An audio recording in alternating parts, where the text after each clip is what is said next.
नमस्ते, good morning, सुप्रभात दोस्तों। स्वागत है आपका द स्टडी इन इंग्लिश में। आज है 16 मई। तो चलिए आज की वीडियो की शुरुआत करते हैं। उससे पहले जो बच्चे इस वीडियो पे नए हैं तो उनके लिए बता दिया जाए कि प्रतिदिन ये वीडियो सुबह 8 बजे आपको देखने को मिलेगी। इसमें हम एडुटेलर डिस्कस करते हैं, वो भी हिंदी में, चाहे जनसत्ता का हो, दैनिक जागरण का, जो भी आर्टिकल्स होते हैं उस पर डिस्कशन करते हैं बहुत डिटेल में, जो कि आपके प्री और मेंस के लिए काफ़ी इंपॉर्टेंट होते हैं। उसके बारे में इसमें डिस्कशन करते हैं। और एक वीडियो आपको शाम को 4 बजे देखने को मिलती है, जिसमें हम बैक ईयर पेपर लेके चल रहे हैं। ठीक है, उसमें हिस्ट्री में अभी मौर्य साम्राज्य चल रहा है। मौर्य साम्राज्य कल हो चुका है, मतलब कि अभी मौर्य साम्राज्य ही चल रहा है। उसके कम से कम 4-5 लेक्चर आएंगे, तो उसमें हम मौर्य साम्राज्य डिस्कस कर रहे हैं। और यहाँ पे आपको आर्टिकल डिस्कस किए जाते हैं, जो कि आपके एग्जाम की दृष्टि से बहुत ही फ़ायदा करते हैं। और लेकिन जो एग्ज़ाम नहीं भी दे रहे ना, उनको भारत के नागरिक होने के कारण ये सारी चीज़ें जाननी चाहिए कि हमारे देश की स्थिति क्या है, कैसे अर्थव्यवस्था चल रही है भारत के साथ, कैसे विदेशों में कैसे कैसे कौन कौन से देशों से क्या संबंध है, ये सारी चीज़ें जाननी चाहिए। ठीक है, तो चलिए आगे स्टार्ट करते हैं। देखिए आज की न्यूज़ क्या है, मध्य पूर्व में शक्ति संतुलन की होड़। ठीक है, तो आज का ये आर्टिकल है और इसमें बात क्या की जा रही है, इसमें बात की जा रही है चाइना की, यानी कि चीन की बात की जा रही है। और यहाँ पे पूछा जा रहा है कि जो मतलब पूरे विश्व में जो मध्य पूर्व में लोग हैं, ठीक है, जो मध्य पूर्व में लोग हैं, उनके बीच एक मतलब कि महाशक्ति बनने की होड़ बची हुई है। और संतुलन बनाए रखा जा सकता है कि आप संतुलन बना के रखें ताकि दूसरे देश इसका फ़ायदा ले सके। ये तो आप जानते ही होंगे ना कि अगर मतलब कि ए और बी में लड़ाई है, ठीक है, ये खूब गहरे मित्र हैं, बहुत ही गहरे मित्र हैं, बहुत ही पक्के दोस्त हैं, लेकिन इन दोनों में लड़ाई हो रही है। तो क्या हुआ, इनमें झगड़ा हो गया, हल्का फुल्का कहासुनी हो गई। और तीसरा व्यक्ति है सी, जो कि इन दोनों से जलता है, क्योंकि ना इसका दोस्त है ना इसका दोस्त है। ठीक है, तो क्या हुआ, तो ये बीच में फ़ायदा ले रहा है, क्योंकि इससे भी इसकी बात बताता है और इससे झूठ का ऐसे झूठा मूठा इसकी ऐसी बात बताता है। तो तीनों में वैसे भी कह रहे हैं कि अगर 2 लोगों में झगड़ा होता है तो तीसरा उसका फ़ायदा निकालता है। ऐसे ही कर रहा है चाइना। ठीक है, चाइना पूरे विश्व को अपने कंट्रोल में लेना चाहता है, एक विश्व शक्ति बनना चाहता है कि वो पूरे विश्व को अपने कंट्रोल में लेके और फिर पूरे विश्व पर राज्य करे। चाइना की ये पॉलिसी है और इसके लिए अमेरिका बहुत परेशान रहता है। अमेरिका, भारत, ये सब मतलब सारे देश जो हैं, अमेरिका, भारत, यूएई, इजराइल, ये सारे देश मिलकर कार्य करना चाहते हैं कि चाइना को इसके जो भी इसकी विचार है उस पर सफल ना होने दिया जाए। तो ऐसे सारे कार्य किए जा रहे हैं अभी वर्तमान में। और ये न्यूज़ क्या है, न्यूज़ ये है कि आप देख रहे होंगे, मतलब कि काफ़ी टाइम से अगर आप न्यूज़पेपर वगैरह पढ़ रहे होंगे तो आपको पता होगा कि चाइना की एक पॉलिसी होती है, वो सामने वाले व्यक्ति का मतलब यहाँ देश से है, ठीक है, सामने वाले देश को इतना लोन दे देता है कि उसके बाद वो व्यक्ति उसके लोन चुकाने के काबिल नहीं रहता। अब अगर वो उसके लोन चुकाने के काबिल नहीं है तो जाहिर सी बात है कि उस देश को अब चाइना के अनुसार कार्य करना पड़ेगा। ये चाइना की बहुत ख़राब पॉलिसी है। बहुत ज़्यादा शुरू में प्यार दिखाएगा देशों के साथ कि अरे बहुत चाइना बहुत अच्छा है, चाइना हमको ये देता है, चाइना वो देता है, लेकिन असल में वो अंदर से उनको खोखला कर रहा होता है। इतना ज़्यादा कर्ज में उसको डुबा देगा। अच्छा ठीक है, तुम दूसरे देश मतलब उस देश से कहेगा हम तुमको आगे लाना चाहते हैं, लो तुम कर्जा और लो। अरे तुमको आगे लाना है तो उसमें वहाँ जाके कुछ इन्वेस्टमेंट करो, कुछ और भी मतलब तकनीक अपनाओ, और पॉलिसी से उसको उस देश की अर्थव्यवस्था में वृद्धि करो। ऐसा थोड़ी ना मतलब होता है कि आप उसको खूब कर्ज दे दिए। मान लीजिए कि एक व्यक्ति है और उसके पास बहुत सारा पैसा है, ठीक है, उसके साथ, लेकिन उसकी बात कोई सुनता नहीं है, मतलब कि वही सुनते हैं छोटे देश। लेकिन अब उसको क्या करना है कि गांव में एक ही व्यक्ति बड़ा मतलब बहुत ज़्यादा अमीर है और उसके बाद उसके पास काफ़ी ज़्यादा पैसा है, तो वो क्या करेगा कि वो जाएगा छोटे लोगों को जब मतलब उनको बहुत प्यार से बोलेगा उनसे, और अच्छा तुमको ज़रूरत हो तो पैसे की मुझसे बताना, ठीक है, मैं तुमको पैसे दे दूंगा। ऐसे कई सारे मतलब पूरे गांव में पैसा वितरण किए रहेगा। और फिर उसके बाद जब ये वापस नहीं कर पाएंगे तो इनका खेत अपना कर लेगा। जैसे कि पहले के ज़माने में होता था, जमींदार वर्ग जो होते थे वो किसान का खेत खुद ले लेते थे, किसान उसका कर्ज नहीं दे पाता था। तो ऐसे ही चाइना वर्तमान में कर रहा है कि इतना देश को लोन देता है, फिर वहाँ की पूरी अर्थव्यवस्था अपने कंट्रोल में ले लेता है। ठीक है, तो चलिए आज का आर्टिकल डिस्कस करते हैं। उससे पहले आप चाइना देख लीजिए कहाँ, पहले देखिए ये विश्व है, वर्ल्ड मैप पहले हम लोग देख लेते हैं। ठीक है, ये वर्ल्ड मैप है और इसमें भी दिख रहा होगा, देखिए आपको, हाँ आप दिख रहा होगा, ये वर्ल्ड मैप है। और यहाँ पे ये है चाइना, इसकी बात हो रही है, और ये है यूएसए, इसकी बात हो रही है। इंडिया, ये है अपनी प्यारी कंट्री इंडिया है, और ये है देखिए ईरान है, और यहाँ पे सऊदी अरब है। ठीक है, तो इन सारे देशों की बात की जा रही है। ये अफ्रीका है, ये मतलब कि साउथ अमेरिका है, रसिया है, यूरोप इधर है, तो इन सारे देशों की बात की जा रही है, क्योंकि देखिए यहाँ पे क्या है, चाइना की वन बेल्ट वन रोड आप लोगों ने पॉलिसी जो इंस्टीट्यूट सुनी है, ये पूरे इसमें कंट्रोल कर रहा है, ठीक है। यहाँ से भारत को घेरने की कोशिश कर रहा है, इधर से अभी आपको बताया जाएगा। तो इसके बारे में भी चर्चा की जा रही है। इसके किसी जो भी इससे देश टच करते हैं चाइना से जो भी देश टच करते हैं, उनके सब देशों के साथ सीमा विवाद है। ये सबको बोलता है ये एरिया उसका, ये एरिया उसका, ये एरिया, जैसे लग रहा है पूरा एरिया इसका, पूरा विश्व ही इसका है। सारे देशों के साथ इसका सीमा विवाद है। तो अभी हम ये भी देखेंगे कि कौन कौन से देश इसको टच करते हैं, क्योंकि कभी कभी क्वेश्चन पूछ लिया जाता है वर्ल्ड मैप से कि कौन कौन से देश टच करते हैं। तो अच्छे से इसको देखेंगे। और ये देखिए, अब इससे आप समझेंगे वन बेल्ट वन रोड क्या है। देखिए ये देखिए, यहाँ पे ये है चाइना, और ये देखिए यहाँ से ये पूरे यूरोप में इसको फैला रहा है, ताकि क्या हो कि ये भारत को चारों तरफ से घेर सके और एक आर्थिक गलियारा बना सके अपने लिए। तो ये देखिए, ये इसकी है वन बेल्ट वन रोड जो पॉलिसी है इसकी, ये है, ये देखिए ये है। तो ये देखिए पूरा इंडिया को घेर रहा है ना। तो इसी को मतलब इसी को टैकल करने के लिए सारे देश मिल के आ रहे हैं कि चाइना की ये जो मतलब कि जो सारी चीज़ें कर रहा है सारे देशों के साथ, इधर भी जाके एक अपना अलग सा माहौल बना रहा है। तो ये सफल होने में उसके काफ़ी ज़्यादा दिक्कतें आएंगी, क्योंकि सारे देश मिलके इस पर काम कर रहे हैं। चलिए आगे बढ़ते हैं। तो यहाँ पे पहले हम इस आर्टिकल को डिस्कस कर लेते हैं, फिर उसके बाद आगे बढ़ते हैं, ठीक है। देखिए इसमें आप देख सकते होंगे, इसमें आप देखिए सऊदी अरब और ईरान, ठीक है। तो ये देखिए, ये है सऊदी अरब और ये है ईरान। तो इन दोनों देशों को भी बात की जा रही है। क्या है कि सऊदी अरब ईरान में जो है वो शिया मुस्लिम है, शिया मुस्लिमों की बहुलता है, और जो सऊदी अरब है यहाँ पे सुन्नी मुस्लिम की बहुलता है, ठीक है। सुन्नी मुस्लिम को बोलते, तो ये लोग शिया सुन्नी में आपस में लड़ते रहते हैं, झगड़ा करते रहते हैं, ईरान और सऊदी अरब। तो ये देश आपस में मतलब अभी तक इनमें अनबन थी, लेकिन चाइना की वजह से ये देश फिर से मिल गए, जो कि एक बहुत आश्चर्यजनक बात है कि ऐसा पूरा विश्व ऐसा कह रहा है कि ऐसा कैसे हो गया इन लोगों के बीच में बहुत ज़्यादा शिया सुन्नी को लेकर झगड़ा। चाइना ने ऐसा कौन सा पाठ पढ़ाया कि ये दोनों साथ में आ गए। तो अभी इसी के बारे में हम लोग आर्टिकल डिस्कस करते हैं। चलिए डिस्कस करते हैं। देखिए न्यूज़ स्टार्ट कहाँ से हुई है, यहाँ पहले देख लेते हैं ये न्यूज़ में क्यों आया है। देखिए यहाँ पे शक्ति संतुलन अंतर्राष्ट्रीय राजनीति में महत्वपूर्ण भूमिका अदा करता है। यह प्राथमिकता से सुनिश्चित किया जाता है कि कोई भी शक्ति इतनी प्रबल ना हो जाए कि दूसरे राष्ट्रों के हितों में दूसरे राष्ट्रों के हितों की रक्षा ना की जा सके। देखिए आप एक चीज़ ये चीज़ समझ पाएंगे कि अगर देखिए क्या है कि बहुत सारे वीडियो भी सोशल मीडिया पर वायरल होते रहते हैं, ए है और ये बी है, ठीक है। आप सोचेंगे ए बी का ही हमेशा एग्जाम्पल क्यों देते हैं, ये थोड़ा सा आसान पड़ जाता है, पहले आ जाता है ए बी, ठीक है। तो इसके क्या है कि ये मतलब कि इसके पास कुछ सामान है, मान लीजिए कि फल है, ठीक है। फल इसके पास है और इसके पास भी फल है, ठीक है। इसके पास भी फल है और इसके पास भी फल है। अब क्या होगा, ए को अब मतलब दोनों के पास फल है, तो कुछ लोग इसके पास जाते हैं, कुछ लोग इसके पास जाते हैं। तो यहाँ पे देखिए क्या करेगा, ए क्या करेगा कि ए जो फल दे रहा है वो 5 रुपये किलो दे रहा है, ठीक है, 5 रुपये किलो दे रहा है। और जो बी दे रहा है, हालांकि इतने सस्ते मिलते नहीं हैं, ठीक है, जो बी दे रहा है वो क्या करेगा कि ये 5 रुपये दे रहा है तो मैं 3 रुपये दूंगा। अब वो 3 रुपये पर केजी देने लगा, तो क्या करेगा, जब ये 3 रुपये पर केजी करेगा तो उसके बाद बी के पास लोग ज़्यादा जाएंगे, क्योंकि इसका सस्ता है, जो भी फल है इसके पास सस्ता दे रहा है, तो इसका जो है मतलब इसके पास लोग ज़्यादा जाएंगे। तो अब क्या करेगा, ये जो इतना सस्ता लगा के ये क्या करेगा कि इतना सस्ता लगे, ये कहेगा कि इतना सस्ते में तो मुझे कोई मतलब फ़र्क वो ही नहीं पड़ता है, कोई मुझे फ़ायदा ही नहीं होता है। तो क्या करेगा कि चल अच्छा तू मेरे भी ले ले, मतलब कि 3 रुपये के इसको बेच देगा 5 रुपये में, ए बेच देगा बी को 5 रुपये में। अब सिर्फ अकेला मार्केट में कौन बचा, सिर्फ बी बचा, अकेला मार्केट में सिर्फ बी ही बचा ना। बी के पास ए ने भी बेच दिया कि तू ही ले ले भाई, मतलब मेरे तो जो भी मतलब हमको मैं 3 रुपये में नहीं बेच सकता, तो मेरे फल तू ही ले ले, तो उसको दे देता है। और उसके बाद क्या करेगा, तो अब अपना रेट बढ़ा देगा। अब वो चाहे कि 7 रुपये में बेचे, 8 रुपये में बेचे, 10 रुपये में बेचे, सिर्फ अकेला है तो वो ही उसी के पास लोग जाएंगे और ख़रीदेंगे भी।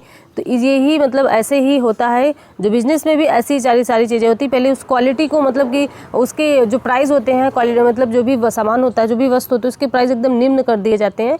और फिर उसके बाद उसमें एकदम जब मार्केट में उसका कोई मतलब कि कोई उसके साथ प्रतिस्पर्धा करने के लिए नहीं रह जाता, कम्पिटेटिव नहीं रह जाता, तो सीधा उसका मार्केट में उसका उस वस्तु के रेट में सीधा उछाल आ जाती है। आप जियो से समझ सकते हैं, ठीक है।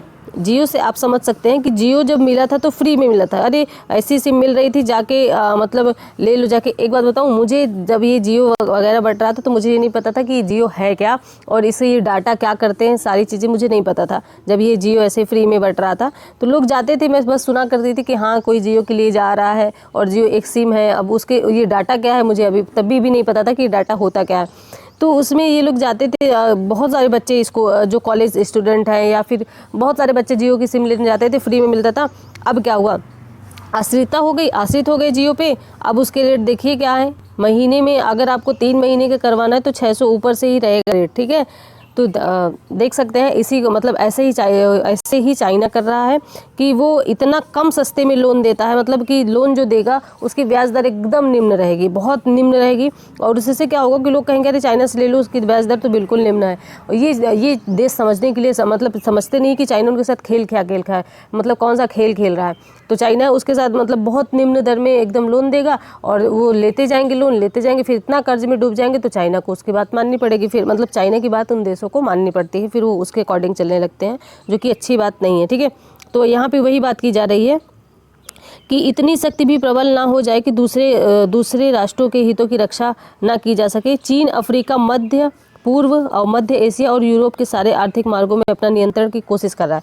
जो मैंने भी बताया ना कि अफ्रीका को, यूरोप को और ये मतलब कि एशिया को सारा उसको घेरने की कोशिश कर रहा है, सारे पे उसका कंट्रोल होने की कोशिश कर रहा है। देखिए मार्केट में जब तक किसी जैसे कि कोई कंपनी है पेन बना रही है, ठीक है, एक कंपनी है वो पेन बना रही है, एक ही कंपनी है, तो वो कैसे भी पेन बनाए लोग उसको खरीदेंगे। जब तक उसका कोई जो उसके साथ कोई कम्पिटिट नहीं करेगा तब तक वो मतलब अच्छी क्वालिटी का पेन भी नहीं, घटिया क्वालिटी का पेन भी देंगे तो फिर भी लोग लेंगे। तो इसलिए प्रतिस्पर्धी होना बहुत ज़रूरी है। अगर आप अकेले पढ़ रहे हैं, आप अकेले पढ़ते जा रहे हैं, पता नहीं आप समझ ही नहीं पा रहे हैं कि आप प्रतिस्पर्धा मतलब कि होनी चाहिए, किसी न किसी से प्रतिस्पर्धा होनी चाहिए। इसीलिए लोग अपने दोस्तों से प्रतिस्पर्धा करते हैं, इतने सारे बच्चे रहते हैं, फ्रेंड से करते हैं, तो ये सारी चीज़ें होनी चाहिए। तो यहाँ पे वही बात बता गई है।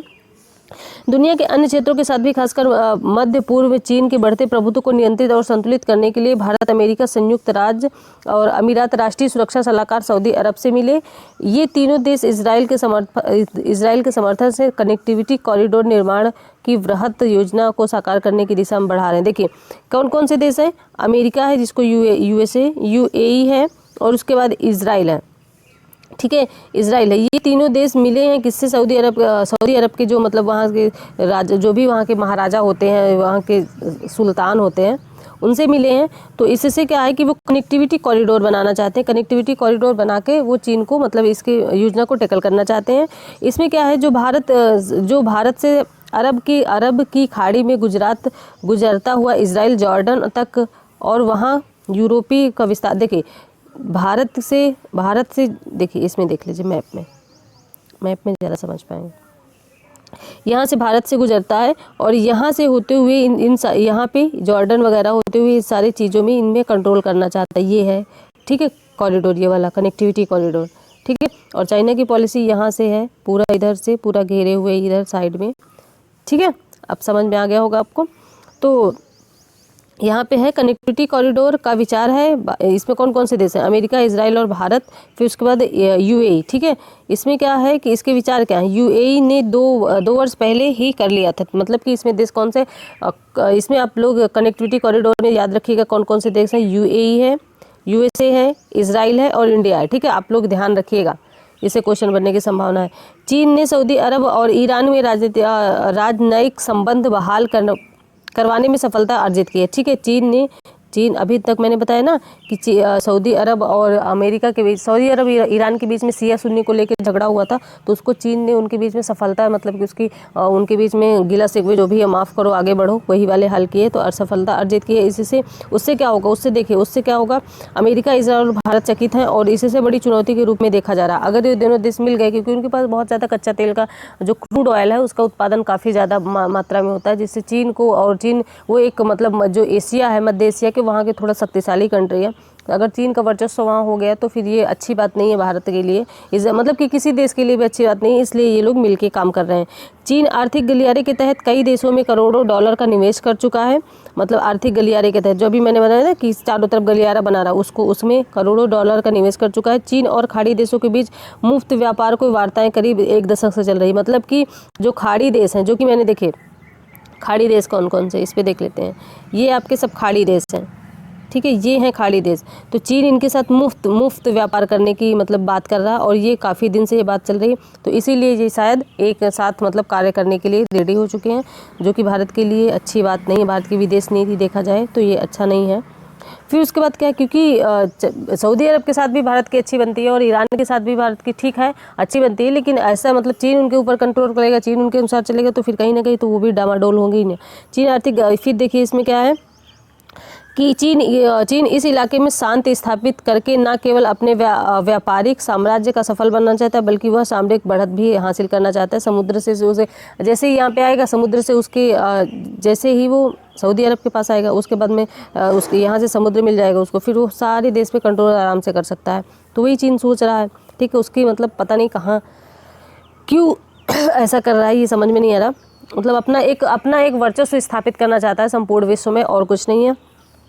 मध्य पूर्व में महाशक्तियों के बहुत सारे सामरिक और आर्थिक हित में मौजूद शक्तियों को संतुलित के लिए तेल संपदा का भी एक महत्वपूर्ण द्वंद्व है। यानी कि तेल, जो अभी मैंने बताया कि क्रूड ऑयल का वो लोग बहुत ज़्यादा उसका मतलब उत्पादन करते हैं, जिससे ये सारी चीज़ें होती है कि उनके ऊपर कंट्रोल उनका अच्छा खासा बना रहे। जो शाह और मात्र के खेल को पश्चिमी एशिया तक खींचा लाता है। इसमें देखिए शिया और सुन्नी के विवाद को हवा देकर आपसी और आजमाइश और प्रतिद्वंद्विता को बढ़ावा दिया जा रहा है। विश्व के संपूर्ण उपलब्ध तेल का लगभग 66%, ठीक है, 66% क्या है कि ईरान की खाड़ी के आसपास पाया जाता है, जो कि मतलब कि उसका 66% मतलब 66% जो है वो जो कि वहाँ पे खाड़ी देश है उनके आसपास ही तेल पाया जाता है, ये कहा गया है। जो कि तेल का काफ़ी ज़्यादा उत्पादन है, ये आप नोट कर सकते हैं। उसके बाद क्या है कि जिनमें से मुख्य रूप से कुवैत, ईरान, सऊदी अरब ये शामिल है। यहाँ पे बहुत अच्छा क्रूड ऑयल पाया जाता है। सोवियत संघ, आप ये याद रखिएगा, सोवियत संघ और अमेरिका इस मामले में आत्मनिर्भर है, यानी कि उनको किसी दूसरे देश से तेल आयात करने की ज़रूरत नहीं पड़ती इस मामले में। सोवियत संघ, यानी कि सोवियत संघ देख लीजिए कहाँ है, ये है आपका रशिया। तो ये वाला पूरा एरिया आपका ये वाला पूरा एरिया आपका सोवियत संघ कहलाता है, ठीक है। तो ये आत्मनिर्भर है, और ये यहाँ की बात की रही है, यहाँ 66% जो कि है यहाँ पे क्रूड ऑयल है, और अमेरिका भी इसमें आत्मनिर्भर है, लेकिन भारत इसका आयात करता है, ठीक है। तो यहाँ पे ये बात की जा रही है, याद रखिएगा। देखिए फिर उसके बाद क्या बताया जा रहा है कि मतलब इसको चुनौती देकर 2000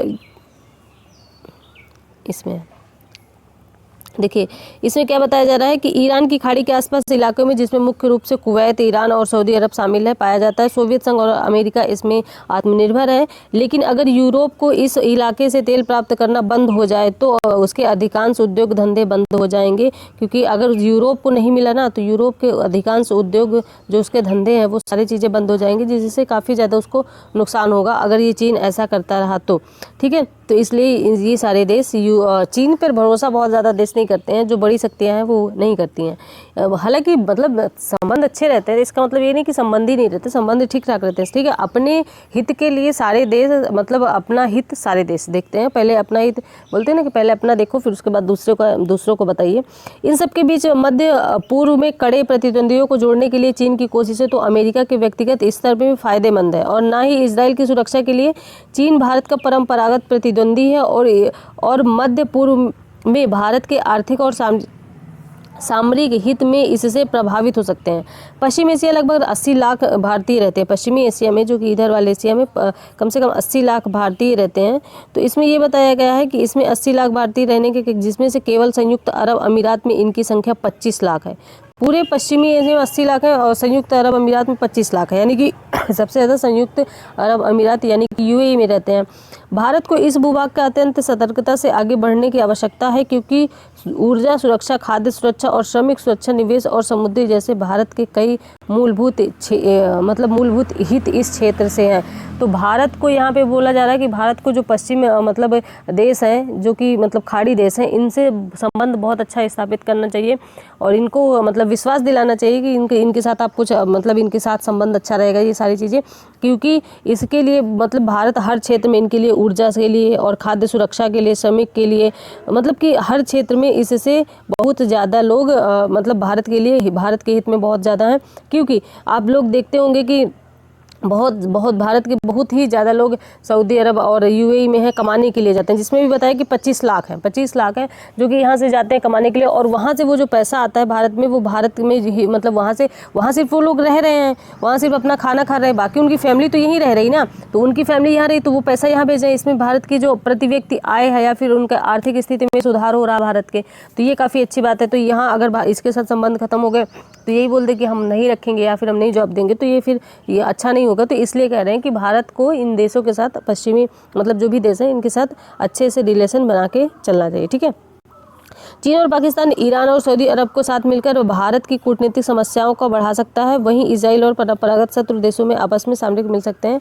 ये मतलब चीन के बारे में है कि चीन और पाकिस्तान के बारे में कि ये दोनों आपस में मिलकर भारत को टैकल करना चाहते हैं। चीन उसके पास इतना कर्जा हो गया पाकिस्तान के पास कि एक मतलब कोई न्यूज़ थी उसमें बोल रहे हैं कि पाकिस्तान के ऊपर इतना कर्जा हो गया कि वहाँ पे आटा दाल चावल बहुत महंगा बिक रहा है। एक इंसान कोई केले बेचने आया था, पूरे उसका मतलब कि उसके जहाँ जो भी उसके जिस भी वाहन पे लाया था वो वाहन ही तोड़ फोड़ दिए, इतना ज़्यादा वहाँ पे भूखमरी और इतना ज़्यादा, फिर भी मतलब वो लोग अपने आप को बहुत तानाशाह समझते हैं। तो चलिए खैर कोई नहीं, हम लोग अपनी बात करते हैं।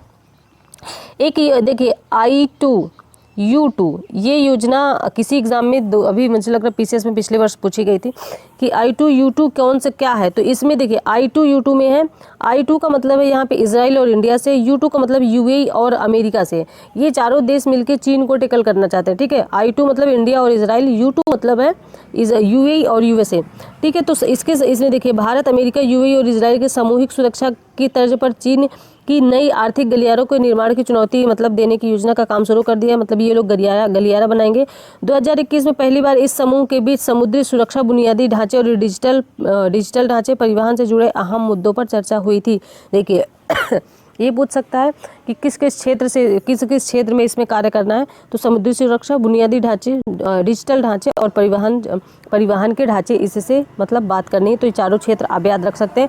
कभी कभी क्षेत्र पूछ लेता कि I2U2 कौन से क्षेत्र में कार्य करेगा, ऐसे 3-4 ऑप्शन दे दिए तो आप लोग कंफ्यूज हो जाएंगे, तो इसको लिख लीजिए, ठीक है। भारत में यूएई के राजदूत ने उस वक्त इस गुट को पश्चिमी एशिया का क्वाड कहा था, ठीक है। तो इसको पश्चिमी एशिया का क्वाड भी कहा जाता है, ये भी आप याद रख लीजिएगा। पहली स्टेटमेंट तो किस क्षेत्र में काम करेगा, पहले देखिए इसमें कौन कौन से I2U2 के कितने देश शामिल है, कौन कौन से हैं, उसके बाद किस क्षेत्र में काम करेगा, इससे फिर पश्चिमी एशिया का क्वाड कहा जाता है। 3 तो ये हो गया, ठीक है। इससे आपके प्री क्वेश्चन में नहीं बन सकते हैं, सोचिए बन सकते हैं। अगर आप प्रीवियस ईयर क्वेश्चन देखेंगे ना तो आपको पता चलेगा कि मतलब कि आप एक मतलब सोच पाएंगे कि कैसे क्वेश्चन बनने की संभावना। और प्रीवियस ईयर क्वेश्चन 100% देखने चाहिए। शाम को एक वीडियो आती है उसमें आपको डिटेल में बताया जाता है। तो पिछले जो कल वीडियो आई थी उसमें काफ़ी ज़्यादा अच्छा आप लोगों ने सपोर्ट किया, धन्यवाद। तो आप लोग ऐसे ही सपोर्ट बनाए रखें और अपना सजेशन भी दे सकते हैं, जैसे भी आपको सजेस्ट करना है आप बता सकते हैं कि आप ऐसी वीडियो लाएं, ठीक है। तो यह योजना मध्य पूर्व और एशिया के आर्थिक राजनीतिक सहयोग के विस्तार पर केंद्रित है, ठीक है। इसके अंतर्गत व्यापार, जलवायु से मुकाबला, ऊर्जा सहयोग और अन्य महत्वपूर्ण साझा हितों को समन्वय करना शामिल है। तो ये कहाँ पे है, ये योजना मध्य पूर्व एशिया के आर्थिक गलियारों के सहयोग से संबंधित है, ठीक है। ये उद्देश्य है इसका, ये भी याद रखिएगा। फिर उसके बाद देखिए यहाँ पे लिखा है भारत के लिए कंटेनर परिवहन की लागत में उल्लेखनीय कमी आई है, और अगर यह समूह और कार्य योजना सफल होती है, यही जो क्वाड वाली है पश्चिमी क्वाड, तो पश्चिम एशिया में भारत की भू राजनीतिक उपस्थिति को बढ़ावा मिलेगा और वैश्विक स्तर पर भारत की रणनीतिक और आर्थिक महत्व को बढ़ावा मिलेगा। और भारत यूएई के साथ संबंध गहरे और अच्छे हैं। भारत यूएई का तीसरा सबसे बड़ा व्यापार साझेदार है, ये भी याद नोट करिए, भारत यूएई का तीसरा सबसे बड़ा व्यापार साझेदार है, ठीक है। उसके बाद देखिए भारत हिंद महासागर को लेकर वर्तमान शक्ति संतुलन पर आधारित है। 2007 पर स्थापित क्वाड का अहम सदस्य है। भारत, जापान, संयुक्त राज्य अमेरिका और ऑस्ट्रेलिया का यह सामरिक समारोह स्वतंत्र, खुले और समृद्ध हिंद महासागर को सुरक्षित बनाए रखने के लिए कार्य कर रहा है। तो ये सारी चीज़ें थी आपको जो बता दी गई। यहाँ पे है कि वन बेल्ट वन रोड परियोजना, देखिए यहाँ पे है वन बेल्ट वन रोड परियोजना दुनिया के जो भी अपना प्रभुत्व स्थापित करना चाहते हैं, चीन की जो वन बेल्ट वन रोड परियोजना है, और इसके केंद्र में हिंद महासागर में अहम भागीदारी है। चीन ने दक्षिण एशिया में कई देशों के बंदरगाहों का निर्माण किया, ये बात सत्य है। आप लोग अभी काफ़ी टाइम से अगर न्यूज़ से जुड़े होंगे 3-4 महीने पहले, तो आपको पता होगा कि मतलब कि वहाँ बंदरगाह निर्माण करता है, फिर उसको मतलब कि कुछ टाइम के लिए ले लेता है, 90 वर्ष के लिए। अभी 90 वर्ष के लिए उसका बंदरगाह लिया श्रीलंका का, ठीक है, चाइना ने।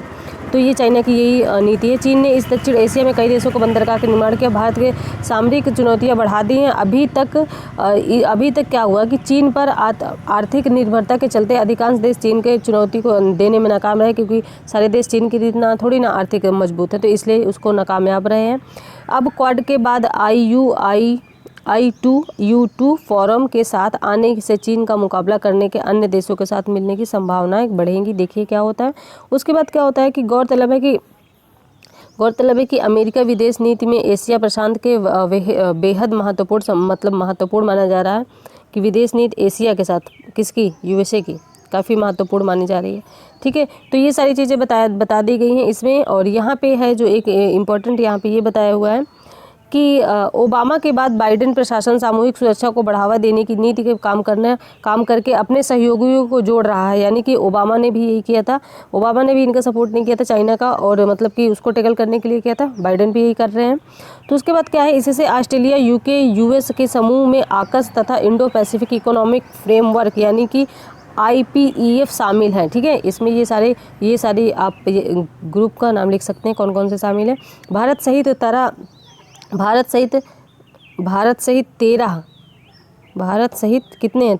देश भागीदारी कर रहे हैं। जाहिर है कि जिस प्रकार अमेरिका ने रूस को घेरने के लिए नाटो का विस्तार किया था, ठीक है, नाटो का इस विस्तार किया था ना, तो रूस वही इसीलिए तो युद्ध हो रहा है, क्योंकि वो नाटो का सदस्य बनना चाहता है यूक्रेन, और रूस बनने नहीं दे रहा, तो इसीलिए तो अभी वहाँ पे कुछ दिन पहले जो युद्ध हो रहा था, वहाँ पे युद्ध हो रहा था। तो इसी प्रकार जो कि अमेरिका ने नाटो का जो है उसका मतलब कि गठन किया था, किसको, USA को घेरने के लिए, उसी प्रकार ये सारे इनका गठन किया जा रहा I2U2, ठीक है, इनका गठन किया जा रहा है चाइना को घेरने के लिए। तो यहाँ पे मतलब देखिए चीन को एशिया में चीन को घेरने की नीति अपनाई जा रही है। भारत, ऑस्ट्रेलिया, जापान और उसके बाद अमेरिकी लागत एशिया प्रशांत के समुद्र में अपनी शक्ति बढ़ा रहे हैं, ठीक है। एशिया प्रशांत के समुद्र में जो प्रशांत वाला एरिया, वहाँ शक्ति बढ़ा रही है। वहीं भू राजनीतिक स्तर पर ऐसे भी कार्य योजनाओं को आगे बढ़ाया जा सकता है। चीन की साम्राज्यवादी और आक्रामक नीतियों को कुचल दुनिया को बचाने के लिए ये सारी चीज़ें की जा रही हैं। तो देखिए यहाँ पे इस वाले क्षेत्र में, ये जो पैसिफिक एरिया है, इस वाले क्षेत्र में और यहाँ पे इस वाले क्षेत्र में चीन का मतलब कि ज़्यादा वर्चस्व ना स्थापित हो सके, ये सारे मिलकर देश कार्य कर रहे हैं। किसी देश के साथ बहुत ज़्यादा उसका ये सारी चीज़ें मतलब कि देखिए अपना कमाइए यार, कोई मना थोड़ी ना कर रहा है कि आप दूसरे के साथ व्यापार मत करिए, लेकिन ऐसा क्यों करते हैं कि दूसरे को आगे बढ़ने नहीं दे रहे हैं। मतलब कि वही है कि मतलब कि अगर आपने अपना मेहनत करिए, अपना आगे बढ़िए, आप भी दूसरे को भी बढ़ने दीजिए। अब वो पूरा तरफ से इंडिया को घेर रहा है। अभी आप लोगों ने कुछ दिन पहले एक न्यूज़ देखी होगी, ये जो ऑस्ट्रेलिया है, ये श्रीलंका है, ठीक है, ये है श्रीलंका। तो यहाँ पे इसने बंदरगाह स्थापित किया, अब यहाँ 90 वर्ष के लिए इसको ले लिया है। तो ये भारत के लिए काफ़ी अच्छी बात है, बिल्कुल नहीं रहती है। अच्छा ये है कि भारत के सपोर्ट में कई सारे देश शामिल हैं, और यहाँ पे उन देशों को भी जो देश शामिल है, उन देशों को भी चीन से थोड़ी सी चिंता है, तो इसलिए ये आपस में कार्य कर रहे हैं। तो मतलब मिलके चीन को टैकल करना चाहते हैं। तो आई होप आपको सारी चीज़ें समझ में आई होंगी। अब हम देख लेते हैं कि कौन कौन से देश इसको टच करते हैं, चाइना को कौन कौन से देश। देखिए यहाँ पे वियतनाम है, फिर ये देखिए लाओस नहीं टच करता, तो लाओस करता है, थाईलैंड नहीं करता है, यहाँ पे देखिए थाईलैंड नहीं करता, म्यांमार करता है, फिर इधर बांग्लादेश करता है, इधर भूटान करता है, इधर नेपाल करता है। आप लोग देख लीजिएगा, और क्योंकि मैच में पूछा जा सकता है। फिर इधर देखिए पाकिस्तान करता है, इधर तजाकिस्तान करता है, किर्गिस्तान करता है, कजाकिस्तान करता है, मंगोलिया करता है, इतने, और ये इधर से USA रूस करता है। तो ये मंगोलिया जो है ये रसिया और चाइना के बीच में सैंडविच का काम कर रहा है। देखिए सैंडविच में आप लोग बीच में क्या ब्रेड के बीच में कुछ मतलब रखते हैं ना, तो वैसे देखिए ये चाइना और यूएसए के बीच में सैंडविच कौन है, मंगोलिया। ठीक है, तो आई होप आपको सारी चीज़ें क्लियर हो गई होंगी, लेकिन फिर भी कुछ डाउट है तो बताइएगा। सारे बहुत डिटेल में आर्टिकल डिस्कस किया है और इसे कुछ क्वेश्चन भी बनेंगे, तो आप क्वेश्चन मतलब बना के रख लिया करिए, मतलब कि फैक्ट लिख लिया करिए, ताकि आपके क्वेश्चन बने तो आपको पता चलता रहे। और अब आपके शायद क्वेश्चन बेस में आने लगे कि आप आर्टिकल डिस्कस करने के बाद आपके 1-2 क्वेश्चन आएंगे इसी आर्टिकल से संबंधित। देखते हैं कि आप कितने क्वेश्चनों का आंसर सही दे पाते हैं। अगर वीडियो पसंद आ रही है तो ज़्यादा से ज़्यादा लोगों तक शेयर करें, ताकि ये उन लोगों तक भी पहुँचे जिनको इसकी आवश्यकता है। अगर आपको कुछ बताना है, सजेशन देना है, तो कमेंट बॉक्स में बता सकते हैं। फीडबैक देके लाइक और डिसलाइक करके बता सकते हैं कि आपको वीडियो कैसी लगी। इससे क्या होता है, थोड़ा सा मोटिवेशन मिल जाता है और काम करने के लिए थोड़ा सा आगे बढ़ने मतलब आगे और मज़ा आता है काम करने में। नहीं तो फिर लगता है कि यार चलो ठीक है, सब चल ही रहा है, ठीक है। और आप लोग समझदार हैं, तो आपको सारी चीज़ें बहुत डिटेल में बता दी गई हैं। चलिए ठीक है, और अपनी स्टडी कंटिन्यू करिए। शाम को 4 बजे हम लोग मिलते हैं। शाम को 4 बजे आपको ये वीडियो आएगी जो कि प्रीवियस ईयर क्वेश्चन की, ठीक है। उसको बोर्ड में सारा चीज़ आपको डिटेल में बताया जाएगा। तो अपनी तब तक स्टडी कंटिन्यू करिए। सुबह सबसे पहले आप करंट अफेयर्स की चीज़ें कवर कर लिया करिए, और ये वीडियो आपको 8 बजे देखने को मिल जाएगी, ठीक है। चलिए, अपने परिवार का ध्यान रखिए, अपने हेल्थ का ध्यान रखिए। मिलते हैं नेक्स्ट वीडियो में। धन्यवाद।